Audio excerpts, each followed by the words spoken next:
Jadi firman Tuhan selanjutnya kita baca Yohanes 15 ayat 16 sampai 17. Saya baca ya, Yohanes 15 ayat 16 sampai 17 berkata, "Bukan kamu yang memilih aku, tetapi akulah yang memilih kamu. Dan aku telah menetapkan kamu supaya kamu pergi dan menghasilkan buah. Dan buahmu itu tetap, supaya apa yang kamu minta kepada Bapa dalam namaku diberikannya kepadamu. Inilah perintahku kepadamu, kasihilah seorang akan yang lain." Nah, kira-kira sobat bisa ngambil makna apa dari ayat ini? Yang pertama, bukan kamu yang memilih aku, tetapi akulah yang memilih kamu. Nah, beruntung sekali kita sobat ya, karena Tuhan yang memilih kita. Nah, bukan kita yang memilih Tuhan, tapi Tuhan yang memilih kita. Beruntung sekali kita sobat ya. Bukan kamu yang memilih aku, tetapi akulah yang memilih kamu. Dan aku telah menetapkan kamu supaya kamu pergi dan menghasilkan buah, dan buahmu tetap. Jadi yang pertama, Tuhan Yesus yang memilih kita. Itu kebahagiaan kita yang pertama sobat. Tuhan Yesus memilih kita. Yang kedua, Tuhan Yesus Kristus menetapkan kita supaya kita pergi dan menghasilkan buah. Kira-kira buah apa yang dimaksud sobat? Buah itu maksudnya buah roh ya. Coba kita buka sobat ya. Kita buka Galatia 5. Galatia 5 coba kita buka ya. Galatia 5 ayat 22 dan 23. Tetapi buah roh ialah kasih, sukacita, damai sejahtera, kesabaran, kemurahan, kebaikan, kesetiaan, kelemah lembutan, penguasaan diri. Tidak ada hukum yang menentang hal-hal itu. Jadi ada 9 buah-buah roh yang kita hasilkan sebagai bukti bahwa kita itu anak-anak Tuhan. Ya, kenapa kamu katakan Tuhan? Ya benar, karena kita telah diberi kuasa supaya menjadi anak-anak Tuhan, anak Allah. Apa itu? Yohanes 1 ayat 12 dan 13 saya baca. Tetapi semua orang yang menerimanya diberinya kuasa, yaitu mereka yang percaya dalam namanya. Orang-orang yang diperanakkan bukan dari darah atau dari daging, bukan pula secara jasmani oleh keinginan seorang laki-laki, melainkan dari Allah. Jadi kita diberi kuasa supaya menjadi anak Allah karena kita percaya di dalam nama Tuhan Yesus Kristus. Nah sobat, jadi kalau kita sudah percaya kepada Tuhan Yesus Kristus, kita menghasilkan buah-buah roh. Yang pertama tadi apa? Kasih. Yang kedua apa? Sukacita, damai sejahtera, kesabaran, kemurahan, kebaikan, kesetiaan, kelemah lembutan, dan penguasaan diri. Ada 9 buah-buah roh yang sebaiknya kita lakukan, dan memang seharusnya kita lakukan. Kita berusaha selalu melakukannya. Kenapa? Itulah tanda bahwa kita adalah anak-anak Allah yang telah dipilih oleh Tuhan Yesus. Dan apa tadi? Supaya apa yang kamu minta kepada Bapa dalam namaku diberikannya kepadamu. Jadi kita berdoa di dalam nama Tuhan Yesus sobat.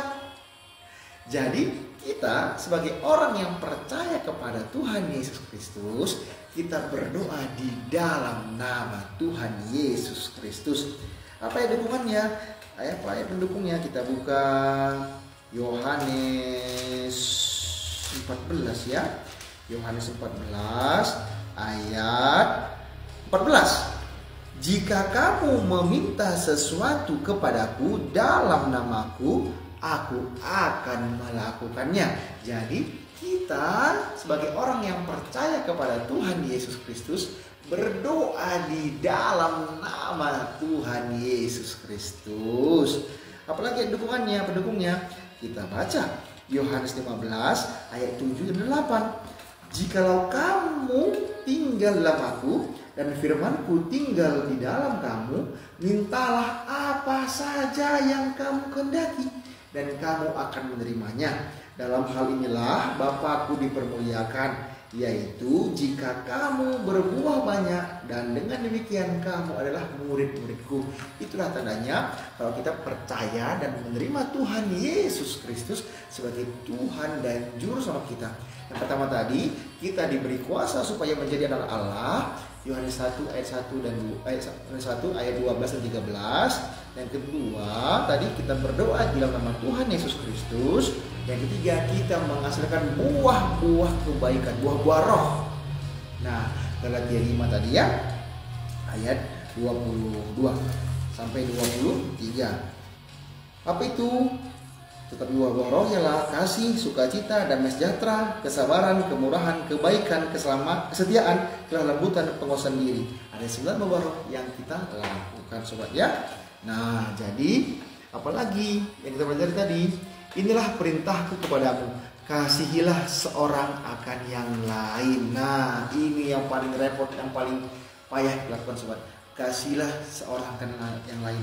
Apalagi kita disakiti ya. Dikala kita disakiti, kita pengen membalas. Ketika kita diejek, kita kayaknya ingin membalas, kita ingin memarahin kembali. Ketika kita disakiti, kayaknya kita itu nggak rela kita disakiti. Kan gitu sobat ya. Kita mayoritasnya itu kalau kita disakiti, kita itu membalas. Tetapi perintah Tuhan berkata kepada kita, inilah perintahku kepadamu, kasihilah seorang akan yang lain. Berarti apa? Kita harus mengampuni mereka, sobat. Terus terang, saya pun sering sekali disakiti orang lain. Pengennya saya membalas saja. Kian saya itu membalas, melawan gitu. Tapi firman Tuhan ini mengingatkan kita bahwa inilah perintah kepadamu, kasihilah seorang akan yang lain. Itulah luar biasanya pengajaran Tuhan Yesus. Kita diberi perintah untuk mengasihi orang lain. Luar biasa sekali Tuhan sini ya, memberi pengajaran untuk kita ya. Sangat luar biasa sekali Tuhan Yesus memberi pengajaran untuk kita. Sehingga kita harus mengasihi orang lain, sobat. Kasihlah seorang akan yang lain. Nah, ada satu yang perlu saya bacakan untuk sobat semua. Kalau nggak salah itu kita baca ya, Roma 12 ya. Roma 12 ayat 19 sampai 21. Coba ya. Roma 12 ayat 19 sampai 21. Saudara-saudaraku yang kekasih, janganlah kamu sendiri menuntut pembalasan, tetapi berilah tempat kepada murka Allah. Sebab ada tertulis, pembalasan itu adalah hakku. Akulah yang akan menuntut pembalasan, firman Tuhan. Tetapi jika seterumu lapar, berilah dia makan. Jika ia haus, berilah dia minum. Dengan berbuat demikian, kamu menumpukan bara api di atas kepalanya. Janganlah kamu kalah terhadap kejahatan, tetapi kalahkanlah kejahatan dengan kebaikan. Wow, luar biasa sekali perintah Tuhan, sobat. Kita harus mengalahkan kejahatan dengan kebaikan. Wah, mengampuni orang saja mungkin agak sulit dilakukan, apalagi membalas kejahatan dengan kebaikan. Wow, luar biasa sekali ini firman Tuhan, sobat. Yang membuat kita ini tidak bisa lagi melakukan hal yang lain, tidak bisa melakukan pembalasan kepada orang yang menghina kita, tidak bisa melakukan kejahatan balik gitu. Tapi kita harus membalas perbuatan mereka dengan kebaikan. Janganlah kamu kalah terhadap kejahatan, tetapi kalahkanlah kejahatan dengan kebaikan. Berarti apa? Kalau mereka mengutuk kita, kalau mereka menghina kita, kita doakan mereka. Luar biasa sekali, sobat ya. Waduh, gimana kira-kira ini? Apa yang bisa kita lakukan? Tetapi inilah firman Tuhan untuk kita, untuk saya juga, untuk kita semua, bahwa Tuhan Yesus pun yang maha suci, maha kudus, datang dari surga ke dunia ini, mengambil rupa sebagai manusia untuk menyelamatkan kita orang berdosa yang percaya kepadanya. Kenapa? Karena semua orang telah berbuat dosa dan telah kehilangan kemuliaan Allah, dan oleh kasih karunia telah dibenarkan dengan cuma-cuma karena penebusan dalam Kristus Yesus.